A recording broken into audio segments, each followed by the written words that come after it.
You're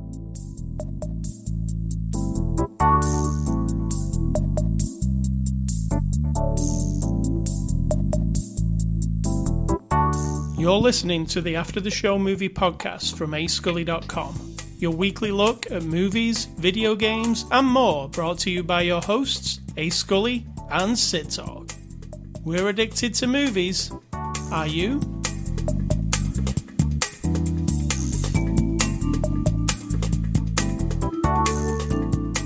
Good afternoon, welcome to After the Show. Welcome, Sid Talk, to this fine show. Good afternoon. Welcome. What's the crack? What's a crack? There are several kinds. Would you like me to look it up in the dictionary for you? A crack? What's the before the after the show discussion? AKA crack. Well, there wasn't much. I made some cookie dough. And you were in here. Then I sat down. Oh, yeah, we weren't in the same room, so there wasn't a discussion. There wasn't much of a discussion. That's true. And now here we are. It's very exciting. All right. So it is Saturday, January the 14th. This is After the Show. We're a movie review podcast. And on episode 770, we're going to look at the movie Black Adam. It's a 2022 release. You can pick it up on Blu-ray 4K. It's streaming on HBO Max. It's rated PG-13 from our friends at DC and Warner Brothers, who sent us a copy of the 4K disc for review. Sid Talk, give us the synopsis of the movie Black Adam. The origin story of another superhero / anti-hero. All right, I'll give you the one off the box. It's pretty close. Well, not really. I mean, it's very generic, what I'm saying. Nearly 5,000 years after he was bestowed with the almighty powers of the Egyptian gods, and imprisoned just as quickly, Black Adam is freed from his earthly tomb, ready to unleash his unique form of justice on the modern world. That's fair. I'm going to have to bow to that one. I mean, that's pretty much what it is. Yes.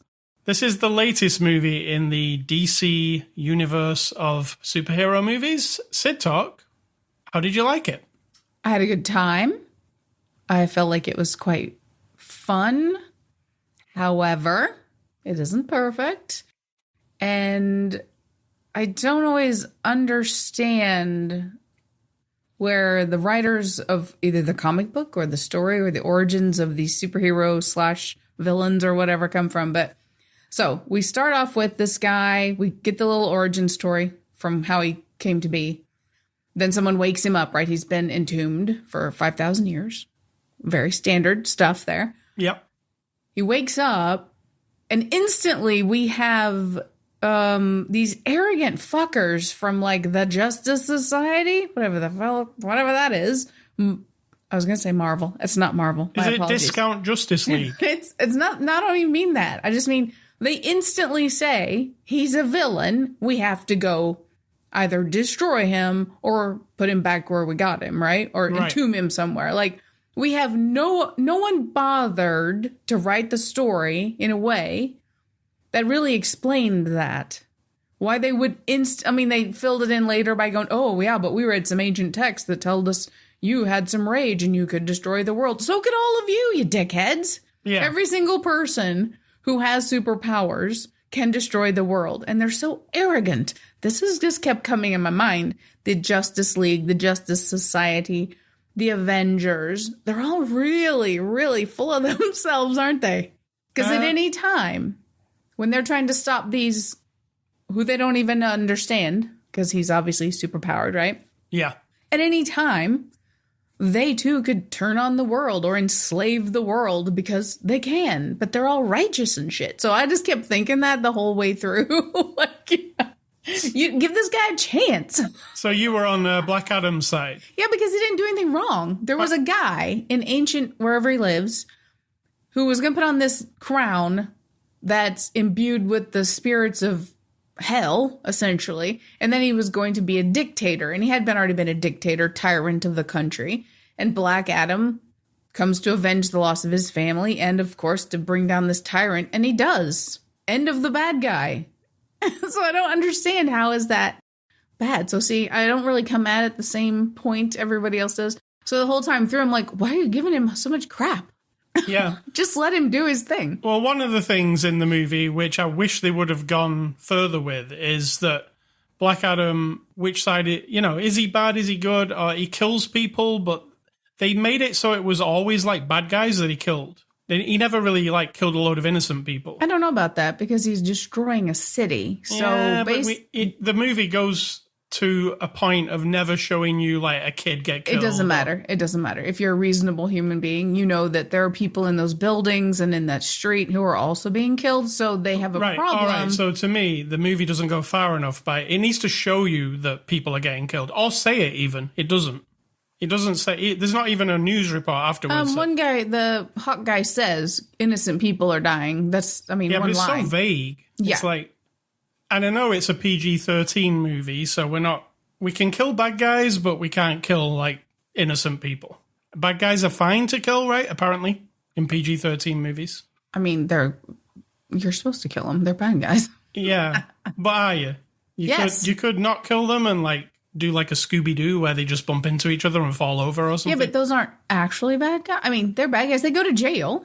So, yeah, you don't have to kill them, I guess. But in this situation, people who want to take over the world and enslave an entire peoples, or oppressors who come to colonize or suck the life out of your country and then just leave, yeah, I'm fine with you picking them up and throwing them 500 miles like he does. That's fine. So personally, I really like superhero movies, but this one, I found it to be, like, pretty generic. Yeah, it was a little. And it felt like other DC movies that have come before it. I thought it's overuse of kind of crappy CGI. It was. Some of it's really good, to be fair. Like, I like some of it. But then there's a lot of, like, you're just looking at it going, the whole thing's a green screen. Like, I can tell. Even The Rock's not The Rock at the moment. It's just all green screen. It was a little sad at times. And that seems to be, like, the DC trademark, to have, like, the CG not being so great. I don't know if that's what they're going for. Hey, let's not have... I think they're actually saying, no, we should have really good CG, but this is how it works out. But I'm always kind of questioning it when I'm looking at it. I'm like, that looks a bit ropey. Oh, I like that. Oh, now The Rock looks like an action man. It changes up frame to frame. So that kind of took me out of it a bit. There's not a lot of story and there's too much action. Like, it's always action. Like, very rarely does anybody stop. They stop occasionally, like, mid-action to say some things. But then, let's fight again. And I know you don't like extended, like, fighting. I don't. I felt that this was, like, overload of fighting. There was parts in the middle of the movie where I was like, can we just, like, calm down and, like, get some backstory to some people? Even if it's, like, the Tomb Raider lady, I'll call her. Just, like, some backstory apart from... Because all we're seeing is, like, stereotypical, like, cardboard cutout characters. Yes, her husband was killed by these people who have come and taken over the country. Of course, they're going for... Okay, so this country, the city, has been taken over by... What was it called? Inta Gang? Something like that. That's as good as what it is. So, yeah, like Interpol, but some sort of evil organization run by what sounds like Australian and British people. And they've come into the country to dig out this very, very precious natural resource, which, of course, we have. What do we have in other countries? Verbanium, or whatever it's called. And then Vibranium. Whatever it's called. Vibranium? Yeah. What's it called? You know what his shield is made of. Unobtainium. Unobtainium, we have that. We have then the stuff from Wakanda. And now we have this glowy blue stuff. So these people have come to dig this out, and they've enslaved everybody kind of and oppressed them to do it. That's where we're at. And so this woman's husband was killed by this whole regime who's come in. The people are, like, oppressed. There's not a lot of, doesn't look like a lot of joy and happiness here. And she is like...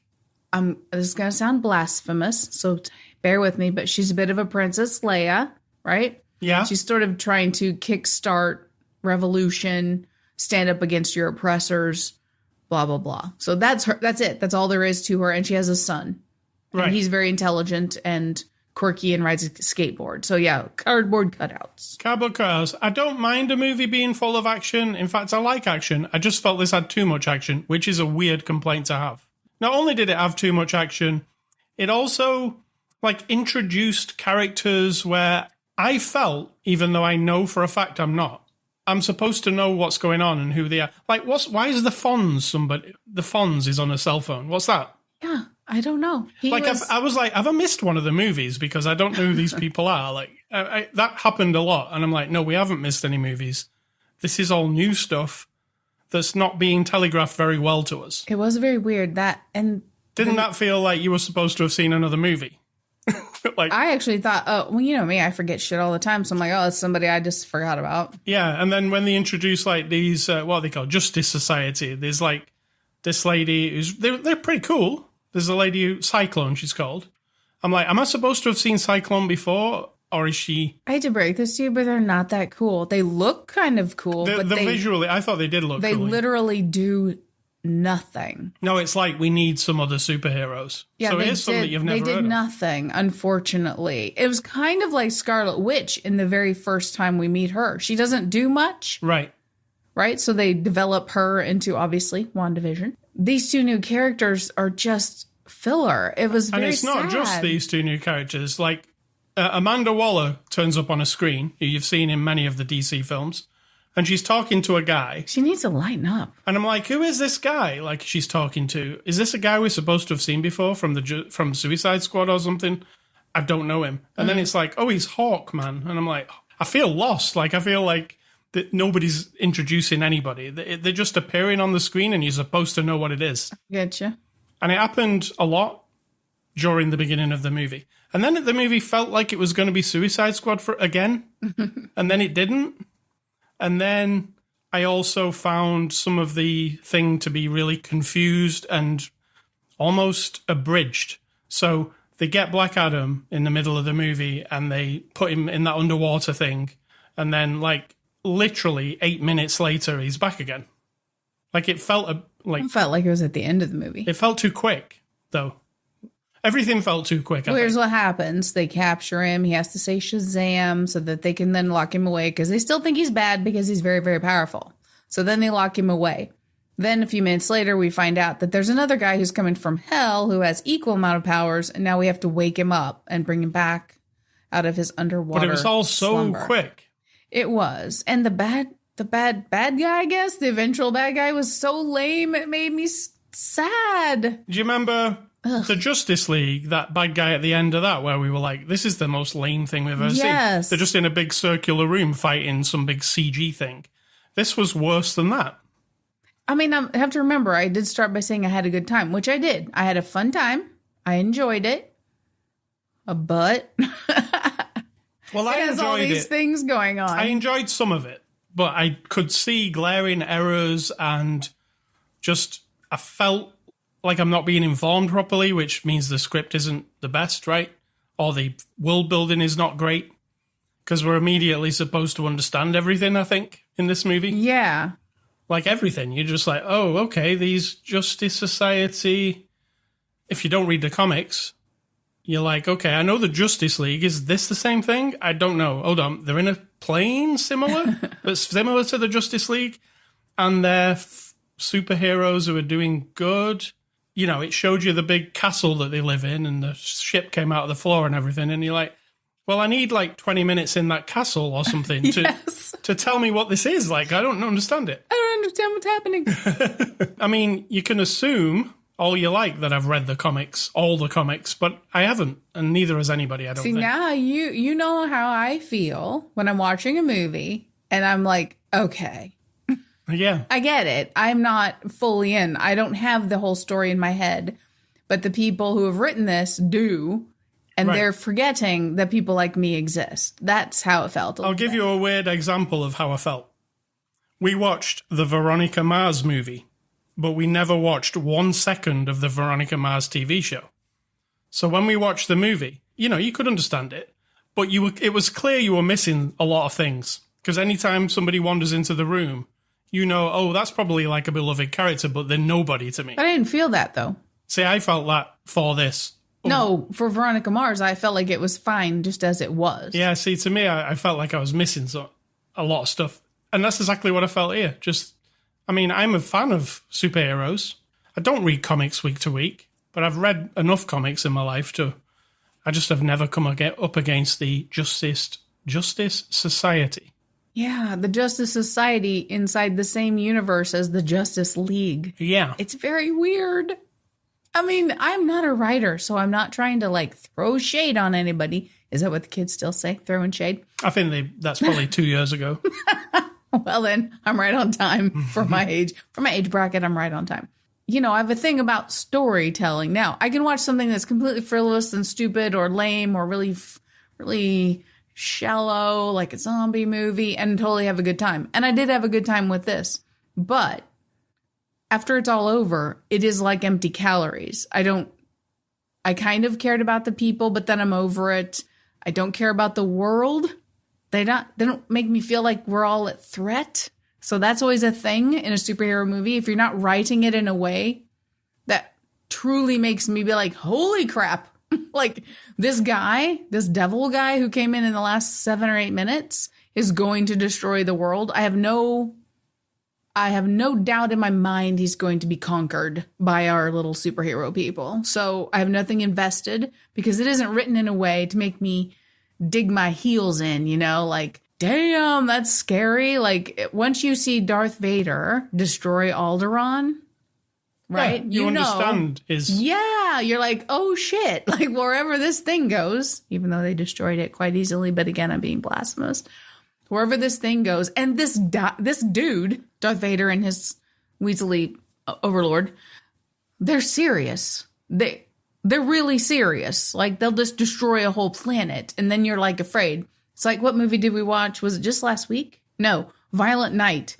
When the bad guy, we meet this guard at this rich people's house, and he's real friendly and nice and real nicey nice, you know, guy, just a dude. And then the bad guy shows up, John Leguizamo, shoots and kills the little guard guy. And the whole time I was like, what an asshole. Like So that works, right? Yes, it established for me, for that moment anyway, that he's willing to be a complete ass. In this one, I wasn't convinced there was any danger except to this poor city. The danger was mainly to the CGI blocks and around. Yes, and the little CGI people on the ground. So it's unfortunate. I did like when the very, very big guy, Atom Smasher. I didn't. I thought it was really stupid. No, I'm not talking overall. I'm talking this particular scene where he's in the middle of the road and he's pushing cars like the little toy cars. That was cute. Cool. But again, it looked like Ant-Man because Ant-Man does that too, right? He goes big or he goes small. So yeah, he literally was Ant-Man. Felt like I'd seen it before. And why is he called Smasher? He smashes atoms to make himself big. Right, but that's it. Yeah, and again, it's not explained. There's no backstory to him. He's just basically like a nobody. Was the idea that we're going to introduce these new young people and then make movies about them or TV shows? Maybe, but it felt all like generic because I'm like, Atom Smasher? I don't know who the fuck that is. Oh, it's cool what he does, but meh. But it isn't cool. He just gets big and then gets small. No, I mean, it looks cool on the screen when he's giant. When he first went giant, I was like, wow, cool. And then I was like, I'll be honest, I didn't think it looked that cool. I thought it looked pretty cheap. But hey. But hey, that's me.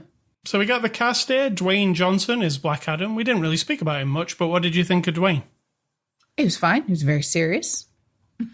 That's about, I mean, you know, I'm convinced. I like the character he's playing because of the, you know, it's a bit different to some of the others. True. Because I'm like, wow, this guy's hardcore. That entrance, I mean, he has the coolest entrance of any character, where he's just like, literally like a murder machine. He's knocking helicopters out of the sky. He's killing like all these people, and they're playing Painted Black by the Rolling Stones while he's doing it. It's pretty badass. But then I don't think the rest of it is as badass as his opening, you know? Agree. Pierce Brosnan is Dr. Fate. Again, Pierce Brosnan is a superhero that I'm not familiar with. Maybe I was supposed to be. He felt like Doctor Strange. You even said that, didn't you? Is that Doctor Strange? DC Doctor Strange? Yes. I liked his power. I kind of like the character. I didn't, because it's a total copy. Now, maybe he came first in the comic book world. I don't know. He's Professor X. Yeah, he can talk to anyone, anywhere. He can spot anyone, anywhere. He is the combination of him and what's-his-face, like you said, Doctor Strange, because he can see all the futures of all things and all the fate of everything, which, of course, is a dumb character because you can't use them very often, because all they have to say to you is, you know what, guys? We can just go home, because nothing we do is going to matter, so let's all go home. Or yeah, you're going to die, so you just go ahead and do the thing and we'll all leave. I mean, it makes no sense to even have that character. So, yeah, I wasn't a fan of that one. I was a fan, but I was also like, can we have 10 minutes of explaining who he is? Because he's a man with a helmet as far as I'm concerned, and I don't even... Yeah, she said real quick, well, it's from another planet and it's millions of years old. Yeah, you better be quick. You better be really looking. You know? Pay attention. We got Aldous Hodge as Hawkman. Hawkman, I liked it, but obviously it's like a rip-off of the Falcon again. But, I mean, are they both rip-off? Which one's the rip-off? Right? Which one was first? Yeah. Yeah, exactly. I mean, we could be accusing this one of being a rip-off, but Falcon came later. His wings and his mask sometimes look stupid. It did. Like, it looked like funny. Like, side on, I was like, it looks funny. It just looks like a weird Halloween costume. It did. I felt bad. Yeah.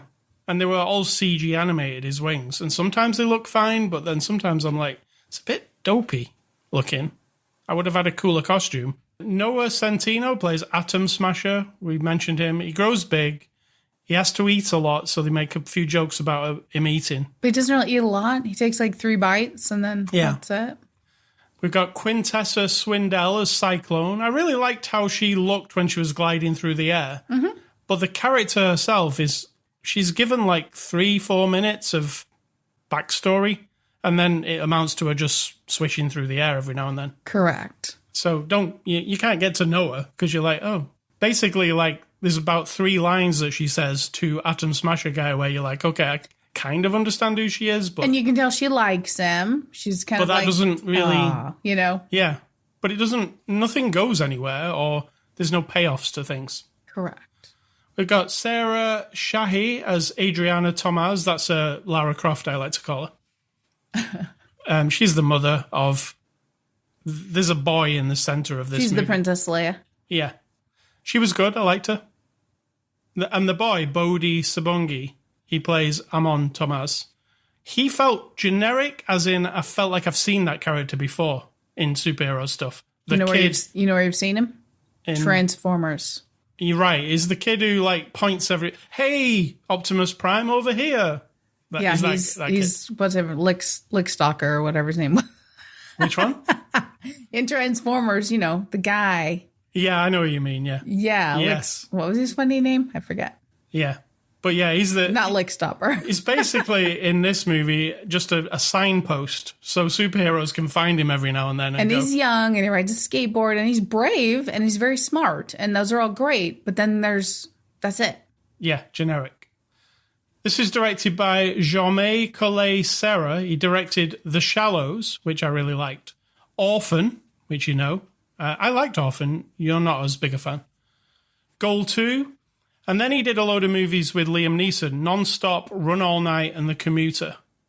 Liam Neeson was supposed to be in this movie as the Pierce Brosnan role, but it didn't come to fruition, so... I'm going to be very honest. None of those movies build a very strong resume. The Shallows, I think, is the best one of all. Yeah, but The Shallows is just nothing to do with this style or this scale or these skills at all with dealing with a large, the standard of understanding when you're looking at the screen of what special effects should look like, and to allow the check mark to be like, okay, I'm signing off on this, this, and this. I feel like he was out of his depth. See what I did there? The shallows, the depth. Yeah. Unfortunately. I mean, some parts look good. Some parts, I would say like 70% of the movie is like a green screen. Yeah, and kind of that mushy, I mean, some of it looked very good and very clear and very... Though the parts where you're actually looking at a set where they've built a city and that all looked great. Or inside the ship. Yeah. Because it was clear that was a real thing. But most things, you look at it and you're like, I feel like they're in like a square room and they can't really go much further than the walls, even though it's supposed to look grand and big, True that. IMDb reviews. What are those, Sidot? Those are reviews on IMDb. A minimalist today. All right. So these are the 1-star reviews from people on IMDb, and I always find them funny. So number 1 says, I love The Rock, but this movie was boring, stupid, and overdone. Sorry, Dwayne. Horrible directing, bad acting, bad timing. There was no humor. Jeez. Ouch. It was really bad. Ouch. Next one says, disjointed CGI mess. Wow, the fact that somebody read the script and approved this is astounding. Even worse is they saw the final product and said, yeah, this is okay, let's go with it. It makes your average CGI suckfest look like Citizen Kane. CGI suckfest. Yeah. And like finally, this guy says, boring, cliched, boring, lame, and boring. I wanted to leave the theatre and still want to. Writing this during the film so I don't fall asleep. Here's another one of these people who writes during the film. Charming. Nothing came together. It could have been nice with what they were trying to imply of the occupation forces, but it was sad. That's it.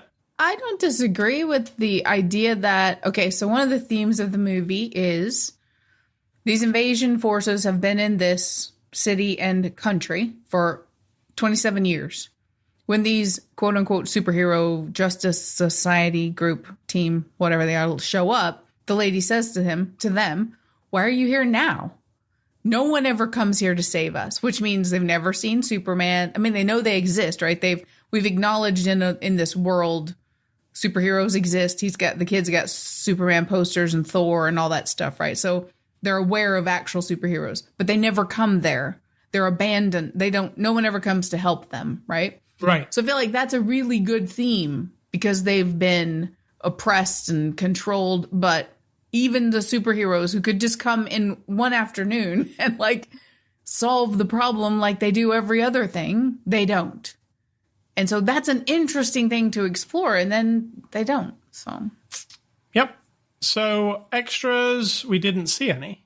There are some on the extra disc, so you can watch some extras, deleted scenes, making of, etc.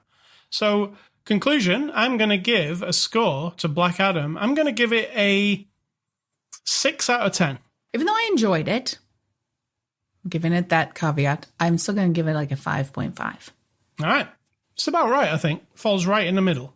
Exactly. I'm being middle of the road. I really like the music. It had some really good score. It felt like the Man of Steel score a little bit. Black Adam had a cool like theme that played when he was about. So that kind of lifted it up a little bit. That's why I went to 6. Thank you to DC for letting us watch that movie. Next week, we're looking at the new Knives Out movie, Glass Onion. Ooh, you love Knives Out. Yeah. So movie recommendations. I am going from 2 movies I thought of while I was watching this. Man of Steel is my favorite DC movie. And because of this director, The Shallows, which is a cool shark movie, I found very suspenseful and cool. You did. And me? Are you looking at me? You talking to me? Aye. My recommendations are, I've gone back to the early 2000s. We're still in the 2000s, but in the very early days of the knots and whatnots, right? Yep. The knots and whatnots, got it? So in 2001, I'm going for science fiction. That's going to be 2023. It's all about science fiction because I love it. AI. Aye. It's been so long since that movie. I bet it's really dated and like cringeworthy, but I don't care. It was 2001. Steven Spielberg. Donnie Darko was right up in there. Ghosts of Mars. And like I mentioned last week, Mars was a big theme here in the early 2000s. There were lots of movies that highlighted terrible, horrible things happening when we're flying to Mars, just so you know. I don't know if I remember Ghosts of Mars.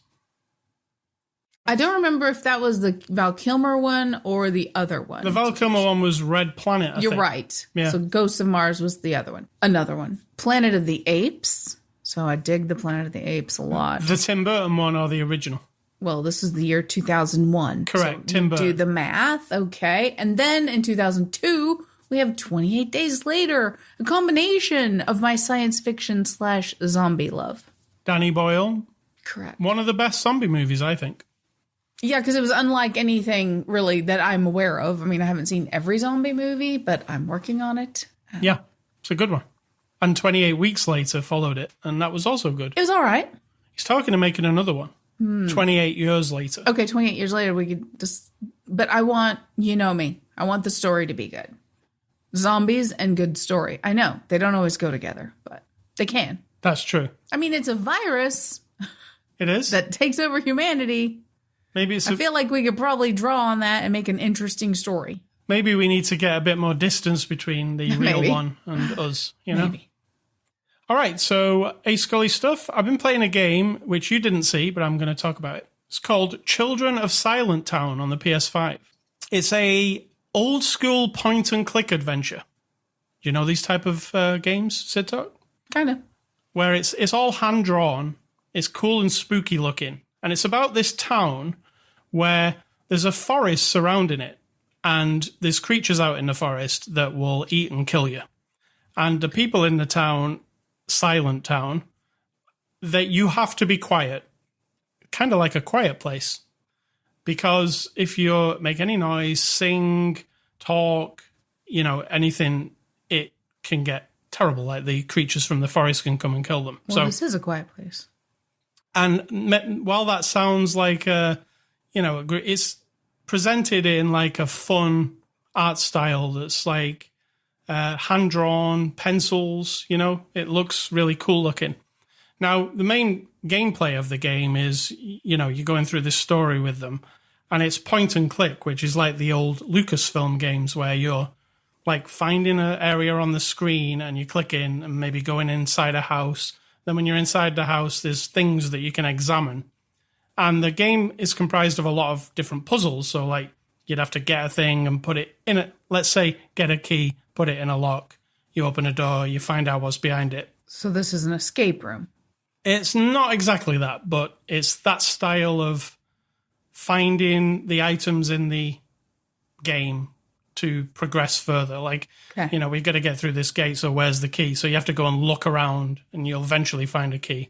Or you'll come to a place where there's actually a proper puzzle, and it's like, you know, one of those slide puzzles that I hate? That I like? Yeah, there's some of those, that kind of thing. So it's got great art style, and the presentation's awesome. It's got, like, cool music, and the people, when they speak, they've got little bubbles, so it looks like a cartoon. / comic book. It's available, I was going to say it's available on January the 11th. It's already passed. You can get it now. It's $20. It's on Switch, PC, Xbox, and PlayStation. I quite enjoyed it. Not very long. I would say 3.5 hours. But it's got a cool vibe to it. I would call it cozy. Oh, my. You know, the type of game where there's nothing really stressful. You just kind of sit back and let it wash over you. It's a good story. Like the one I'm playing right now, which is called The Sims, and I'm just building a beach something or other. Yeah. You're not going to be stressed out because you have to, you know, some games like God of War, you'd be stressed out because you got to do loads of stuff. So it's more of a chill, relax, experience a cool story. It's out now. Sito, what's for dinner? Tonight will be mod pizza. We are not sponsored in any way, shape, or form. We just decided not to cook. We did. It's the modern way of doing things, the modern pizza. Yes. All right, what's your advice? And let's get out of it. It's not really advice, but this year I'm also pointing out some things that I think like, what is wrong with me? You know? Exactly. What's wrong with me? I do not smile in pictures. I never have. I've made a concerted effort in my entire life for school pictures, pose pictures, casual pictures. If I see someone with a camera, I mean, back in the day, people weren't taking pictures of you all the time. But if somebody was, I just made the effort to keep my mouth shut and not smile. What's wrong with me is I think that when I smile, I look super ugly and disgusting. That's not true. It doesn't matter if it's true.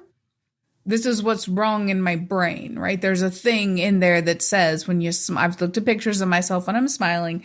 I've looked at myself in the mirror. And my face is all scrunched up. And my cheeks are so high. I have like the high cheekbone things and they're covered with lots of fat cells. So as soon as I smile, everything scrunches up, which I'm doing right now. My eyes go closed and poofy and weird. And I just look like, ugh. Also, when I was younger, I really despised the gap I have between my teeth. And you're probably going to say you don't even have a gap, but I do. You just love me and you don't see it anymore. And I would intentionally push my lip down or put my hand in front of my mouth, you know. And this persists. I'm over half a century alive here, right? I have less time to live than I have lived. And this still persists. I will still make an effort in pictures and selfies and with friends to not to like open my eyes really wide and make sure my face is kind of hanging down. Because if I smile, I just feel like, ah! So like, what the fuck is that? How does that? And you can't just say like, just don't worry about it. I mean, I could just say that. But it's so ingrained. It's almost like a cement block that's pulling that one idea, holding it steady. You know what I mean? So I'll just have to work on that. I have to either get a new face. You have to get a new brain, actually, for that. Or a new brain. Because it's your brain that's communicating. Or break up that cement block and let it go like a balloon and let it float away. But I don't know. It's one of those things. Thank you, Sid Talk, for your advice. ascully.com, sidtalk.com. sidtalk.com's not a thing. No. ascully.com is, though. You can go there and get this podcast. Anchor.fm/after the show. You can also get it there. Get it on Spotify, iTunes, anywhere that podcasts are available. We're also on social media, Twitter, Facebook. There's a Facebook group, After the Show Movie Podcast. You can find that on Facebook. You can also email feedback to me, ascully@ascully.com. Do not email Sid Talk. She doesn't want any of your emails. And stay classy, The Rock. We probably won't see him as Black Adam, but we'll see him as The Rock somewhere else. And I'm going to say, think for yourselves, because if you're not doing it, somebody's doing it for you.